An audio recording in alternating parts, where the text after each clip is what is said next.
Ronnie Ward, from the Ditmas section of the Flatbush neighborhood, Brooklyn, in the city of New York. Home invasion. Yes. Home invasion. A story out of Australia. ABC Australia. Just take a look at this. My home, attempted home invasion last Friday.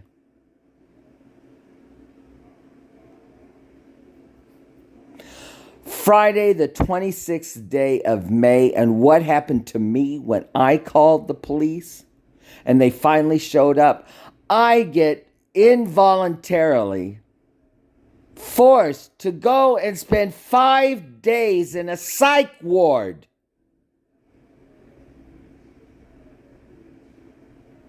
Just watch this.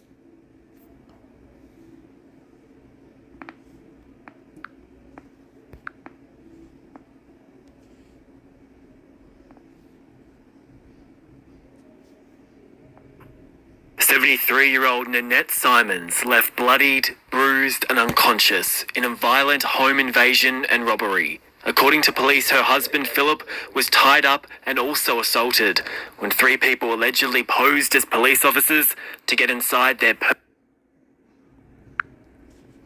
My neighbor on the same floor that I live violently tried to force herself into my apartment. I called the police. I called building management, the superintendent, and reported it. Someone was supposed to call me. They never did. This is what happened to someone. This could be me. But no, I was whisked away, forced to voluntarily go for medical evaluations, which turned into a psych eval, and I sat in a psych ward in Kings County Hospital, Brooklyn, New York, for 5 days. their Perth home. Our heart goes out to that family. Incredibly traumatic experience. Our thoughts, and I'm sure the thoughts of all Australians, will be with those who've been affected. Former immigration detainee Majid Jamshidi Dakushkin, one of those arrested and charged.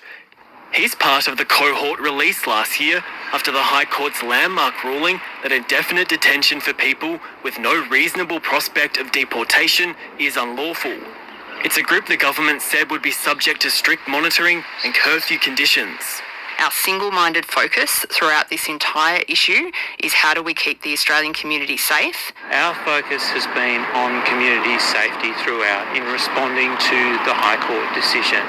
The opposition says this incident proves the government's approach has failed. I want to see the Prime Minister sack the two ministers responsible for this dreadful circumstance. They will be continuing in their roles, and Peter Dutton, another day, another bit of negativity. Late today, the Immigration Minister offered to speak directly to the victims of the WA attack, but he won't say whether the alleged offender was wearing an ankle bracelet or whether an application will be made to lock him up under preventative detention laws.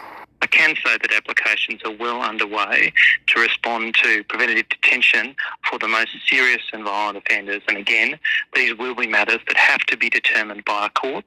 How long it might take to lodge the first application is unclear. Monty Bovill, ABC News, Canberra.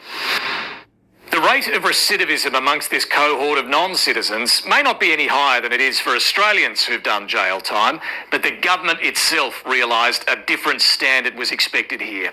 It rushed through special laws after the release of these immigration detainees, which it said would keep the community safe. The disturbing image of a 73-year-old woman allegedly bashed unconscious during a home invasion involving one of those released raises serious questions about whether those laws are working. 5 months on, no applications have yet been made to lock anyone back up under a preventative detention order. The government says that's because a very high legal threshold must be met. Thousands of documents are required to build each case. It doesn't want this regime knocked out by the High Court. This is proving to be a painfully slow process. Nor is it clear how many of the cohort have had their ankle bracelets removed. The ABC is aware of at least 5. The government simply won't say. The transparency and monthly reporting of such data promised 6 weeks ago still hasn't happened. It's unclear exactly how decisions are being made on monitoring this cohort, who has to wear an ankle bracelet and who can roam more freely in the community. While those questions remain unanswered, the political pressure will only build.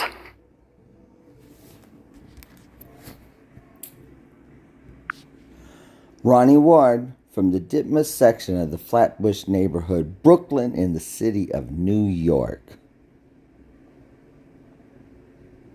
Yes. I'm forwarding this to the Kings County District Attorney's Office, as well as the NYPD, New York Police Department Precinct, as well as my contact with the superintendent of this building, who is the go-between between tenants and management. The superintendent isn't responsible for the actions of management, nor is the superintendent responsible to maintain order in the building. 3rd day of March, Friday, 2024.